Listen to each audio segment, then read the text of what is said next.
നാഗ്പൂരിലുണ്ടായ കലാപത്തിൽ വലിയ രീതിയിലുള്ള വെളിപ്പെടുത്തലുകളാണ് ഇപ്പോൾ പുറത്തു വന്നുകൊണ്ടിരിക്കുന്നത്.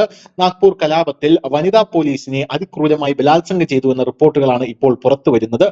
നാഗ്പൂർ കലാപത്തിൽ വനിതാ പോലീസിനെ ബലാത്സംഗം ചെയ്യുന്നതിന് ഉൾപ്പെടെ തന്നെ കലാപകാരികൾ വനിതാ പോലീസിന്റെ സ്ത്രീത്വത്തെ അപമാനിക്കുകയും ഒരു പോലീസല്ല പല വനിതാ പോലീസുകളെ ബലാത്സംഗത്തിന് ഇരയാക്കി എന്നുമാണ് നമുക്ക് അറിയാനായി സാധിക്കുന്നത്.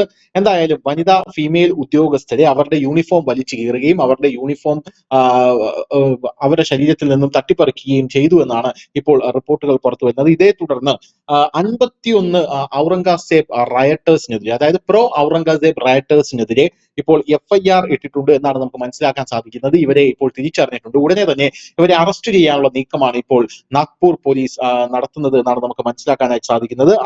അതിന്റെ കൂടെ ചേർത്ത് പറയേണ്ട വേറൊരു കാര്യം, നാഗ്പൂർ ആക്രമണ കേസിൽ മഹാരാഷ്ട്ര പോലീസ് ബംഗ്ലാദേശി ബന്ധം കണ്ടെത്തിയിരിക്കുന്നു എന്നുള്ളതാണ്. ആക്രമണത്തിന് പ്രേരിപ്പിക്കുമെന്ന് ഭീഷണിപ്പെടുത്തിയ ബംഗ്ലാദേശിൽ നിന്നുള്ള സോഷ്യൽ മീഡിയ അക്കൗണ്ടുകളാണ് പോലീസ് കണ്ടെത്തിയിരിക്കുന്നത്. കുറ്റകരവും തെറ്റായതുമായ കിംവദന്തികൾ പോസ്റ്റ് ചെയ്ത 97 സോഷ്യൽ മീഡിയ അക്കൗണ്ടുകൾ തിരിച്ചറിഞ്ഞിട്ടുണ്ട്. ഈ പോസ്റ്റുകളിൽ ഭൂരിഭാഗവും ബംഗ്ലാദേശി IP വിലാസങ്ങളുള്ള കമ്പ്യൂട്ടറുകളിൽ നിന്നാണ് പ്രസിദ്ധീകരിച്ചത് എന്നുള്ളതാണ് നമുക്ക് മനസ്സിലാക്കാൻ സാധിക്കുന്നത്.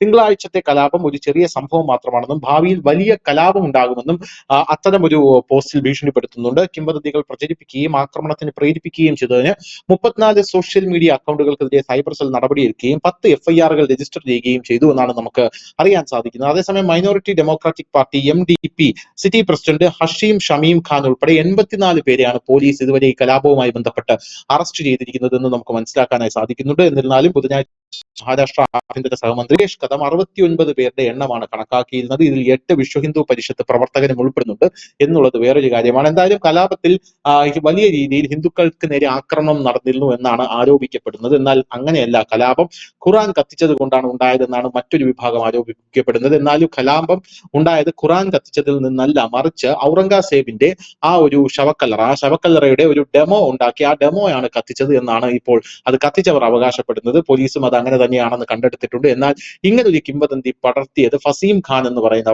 ഒരാളാണ്. അയാളെയും പോലീസ് ഇപ്പോൾ അറസ്റ്റ് ചെയ്തിട്ടുണ്ട്. ഇയാൾ നമുക്കറിയാം നേരത്തെ ലോക്സഭാ തെരഞ്ഞെടുപ്പിൽ നിതിൻ ഗഡ്കരിക്കെതിരെ അതേ മണ്ഡലത്തിൽ നിന്ന് മത്സരിച്ച ഒരു വ്യക്തി കൂടെയാണ് എന്നുള്ളതാണ് നമുക്ക് മനസ്സിലാക്കാനും സാധിക്കുന്നത്. News desk, news India Malayalam.